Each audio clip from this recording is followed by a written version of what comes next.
Hello and welcome back to my channel. Today we are making ground chicken burgers.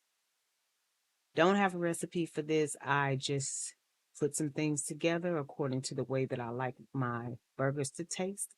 We're going to be using some ground chicken. We're going to be dicing up onion. This was a half a jalapeno. Ha ha ha. Forgot to press record. That's what's on the cutting board. I'm going to dice up some bell pepper and also I'm going to dice up some mushrooms. And I'm trying to dice these up into pretty fine pieces because I don't want them to be chunky in the meat. We're going to be adding some good old trusty dusty Sazon seasoning with a little black pepper. And we're also going to be putting in some smoked paprika, some cayenne pepper, just a tad because we already got a half a jalapeno going in with a little onion powder. And we are also going to be adding some garlic powder. This next seasoning is one I found when I was looking for my Sazon, and this is actually dehydrated garlic with parsley. So when it hits a liquid, it actually rehydrates, and you can actually taste the garlic bits. This is that avocado hummus that I got from Diamasi's, and I'm showing you the top container is half the original hummus and then half the avocado hummus. And yeah, if y'all saw that video, you know I loved it so much. I decided when I went back, I just got a whole container of the avocado hummus. I didn't even get any of the other one. And I'm just showing you that I had already started dicing up the jalapeno pepper. So we're going to go ahead and set the meat aside. And we're going to get to dicing up all of our vegetables. I don't need to explain what I'm doing here, so I'm going to leave you to listen to some music until we get to a point where I need to chime back in. Enjoy.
What you'll notice in this recipe is I'm actually going to season twice. I'm seasoning the vegetables before I mix it with the meat.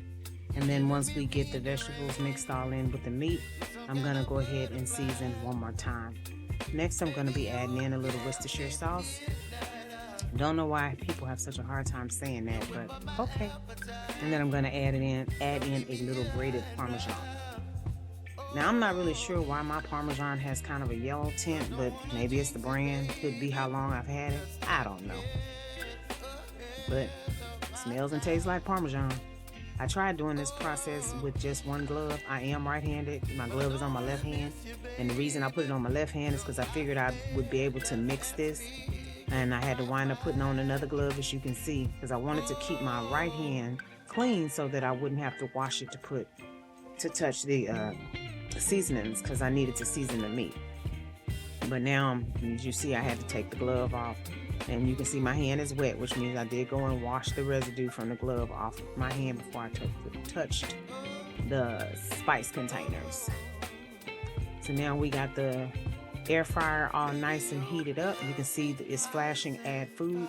I sprayed a little cooking spray on top of the patty and then on the spatula so that we would be able to get it onto the grill pan pretty easily.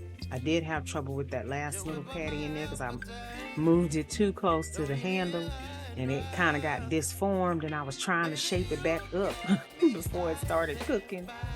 So, but anyway, you'll see I got it all worked out, and all of the patties came out to be pretty much the same size. This is enough ground chicken to make 4 patties, but we have the extra large buns, and I did not want the patties to shrink up and be smaller than the hamburger buns. So I just went ahead and did 3. I'm only eating 1 patty. My husband will most likely have his hamburger when he comes in from work, and then he will probably eat the other patty the next day. So usually when I do a burger or something like that, I don't do burgers back to back. I have, however, taken the burger patties and made a gravy and turned them in like to Salisbury steak when we were eating beef. All right, now here you see me toasting my bun. I'm not really sure what happened to the bun. When I pulled it apart, the bottom part had kind of a hump in it, and then the top part had kind of a dip in it. So it wouldn't sit flat, and I had to keep mushing the bottom half down. But by me doing that and the top bun being domed, the top bun tore and it wouldn't cooperate.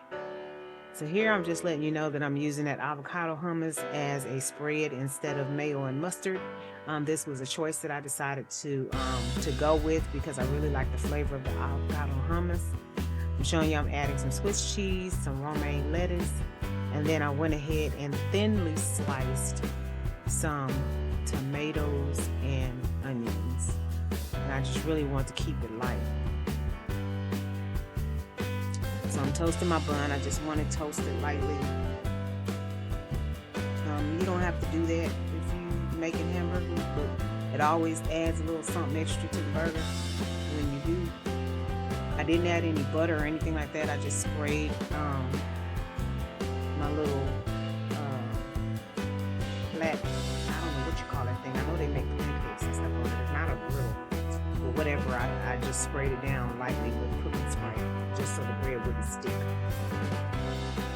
And now we're gonna go ahead and assemble this burger.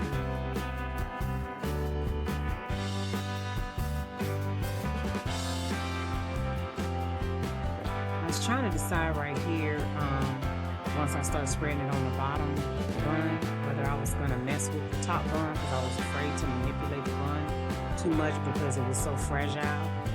And I was like, well, I really would like a little something on there. So I just added like a very tiny little bit of the hummus to the top part of the bun because I didn't want it to be dry.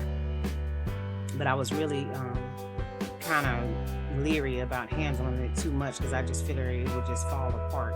As you can see how it tore. But then again, the other part of me was thinking that the hummus could be like a glue. Like it would help hold the bread together, but that ain't what happened. So, oh well.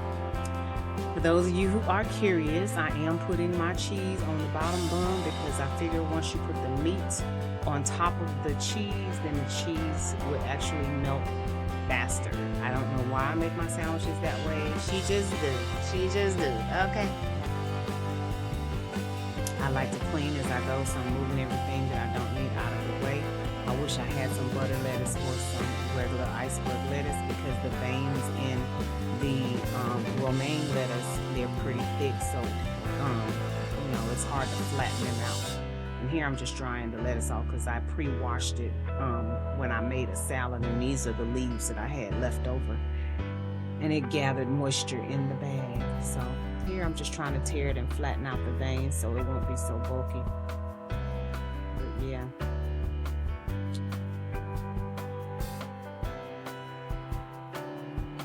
Now we're just waiting on the patties to get done. I'll go ahead and put our lettuce and our tomatoes and onions on there. And normally I have a whole lot of onions, but for some reason this particular time I decided to go light on the onions.